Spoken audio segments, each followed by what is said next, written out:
Hi everybody.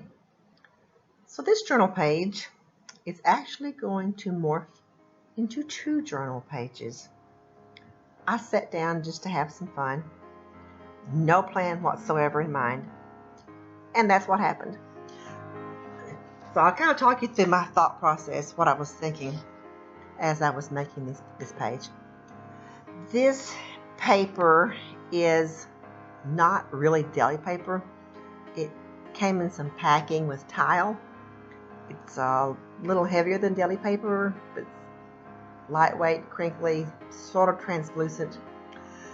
So I just wanted to play with it. I started coloring it with these creamy crayons. They're Alex brand creamy crayons, which are kind of my generic version of gelatos, I suppose. I've never had gelatos, so I feel like these work close to the same. So I started with a brush, ended up using a baby wipe. You can tell that paper is kind of thin and flimsy. It was just fun seeing the paint go on it, mixing the colors. I decided to add a little yellow to create a bright green, just to add a third color to the mix. So I got that made, and then I had another page that I had been working on. This one, a book page that I just used some paints, colored on it, painted on it, stamped on it, just playing around the other day.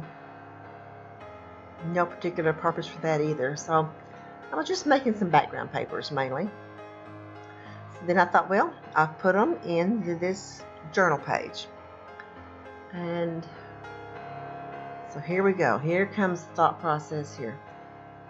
These two didn't look so good together. No, I like that, but not that with it. So let's tear it. Yeah, that'll help. Let's tear it to strips. And then about this time it hits me, the other side has got blue paper. Okay. Ah, yeah, blue. Oh, this looks good on the blue. So I'm thinking, okay, I'll do this side instead. So I tear the strips, get them like I want them. Tear, tear, tear. And very briefly, I consider adding the book text to this page.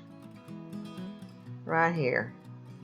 No, it wasn't going to work either. So at this point, 2 pages are born.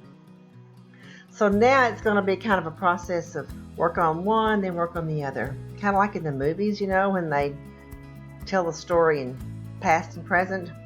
That's what we're going to do. We're going to flip back and forth between one page and the other.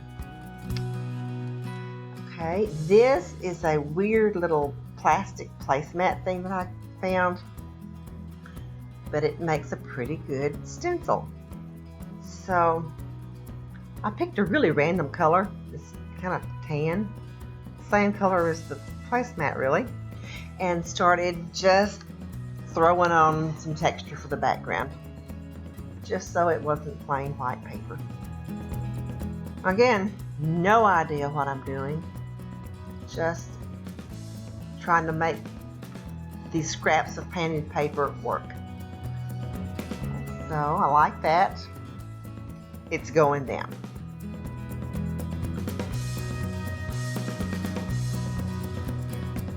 Using a credit card, or actually a door key, to smooth it down.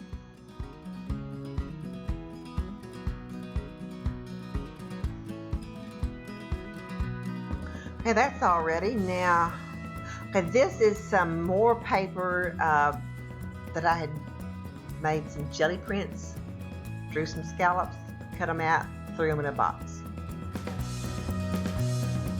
It looked like it would look good on there, so I threw them on for kind of a border, top and the bottom. Okay, now we're going to jump to the blue page. She's thinking. Okay, we need some stamping on the background. So this is one of my current favorite text stamps. It's really loose script. I like it. And then another stamp that I'm liking right now is this jumbled print, jumbled letters. Okay, Now we're going to glue on this paper.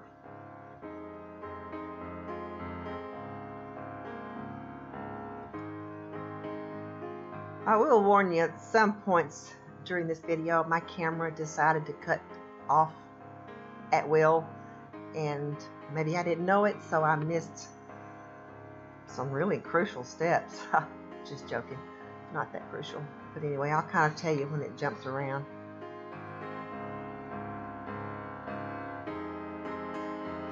This is some new embossing powder I got. I think I found that on Amazon. It's called Zing, and it's metallic. It's very pretty, metallic blue.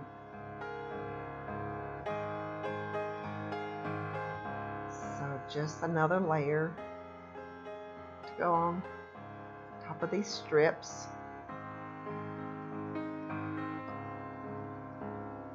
I did some really fancy editing and fading in and out, so it looks like, yeah, I meant for all this to stop and go like it did. But really, I kind of like to edit my videos my own way and not the camera edit them for me. You know what I mean? Okay, now you can see that turning into that pretty metallic.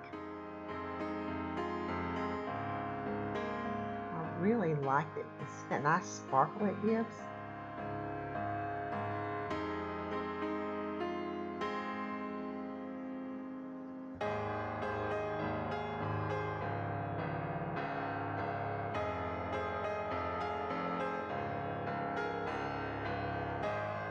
Okay, now back to the other side. I'm going to use my spackling paste, which I use instead of a texture medium.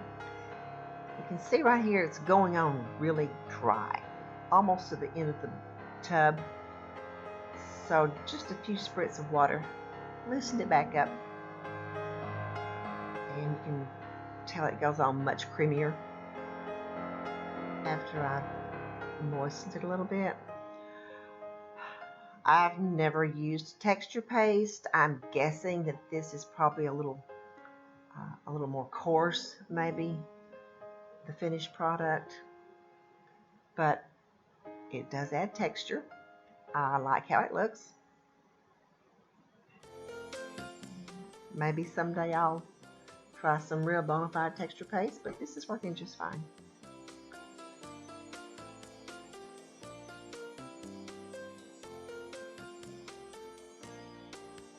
So I think I'm going to give this a little quick dry. Oh, this is where it bleeped out on me.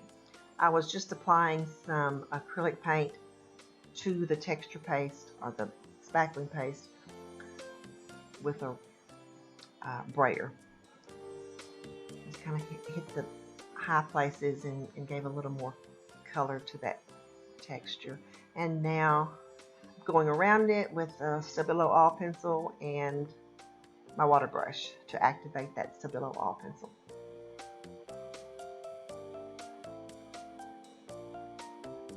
And there, that is all finished. Back to the other side now. We're going to add some stenciling to this side.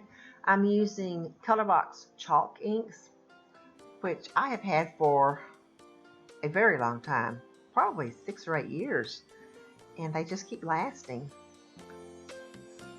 So I really like those. I've got a pastel set and a primary set. And there's all kinds of good uses for them. So I'm just putting a little harlequin pattern, bringing out the blue and the lime green, building up more layers.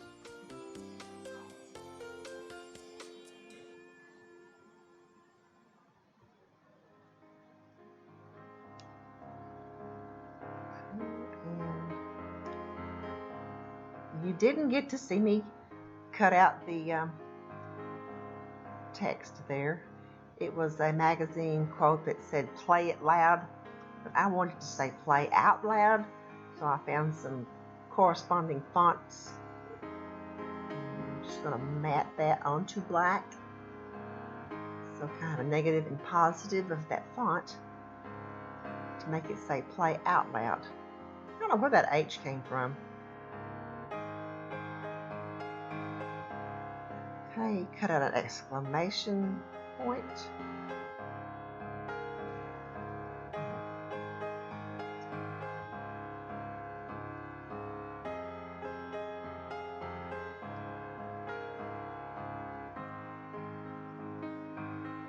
white highlights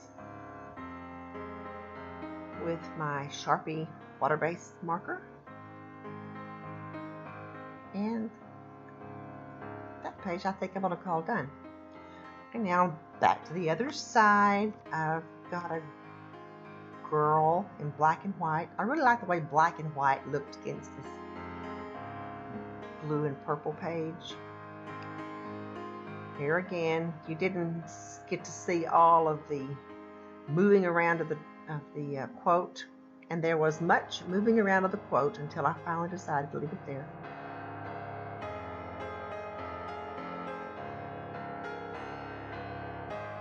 Have those glued down, edged them with a marker, and now she's getting some highlights on her dress. And you also missed seeing some white border go around the edge of this page. So there are your 2 pages for the price of 1. I hope you enjoyed. If you did, please give me a thumbs up and a comment, and I hope you'll subscribe. Thanks for watching.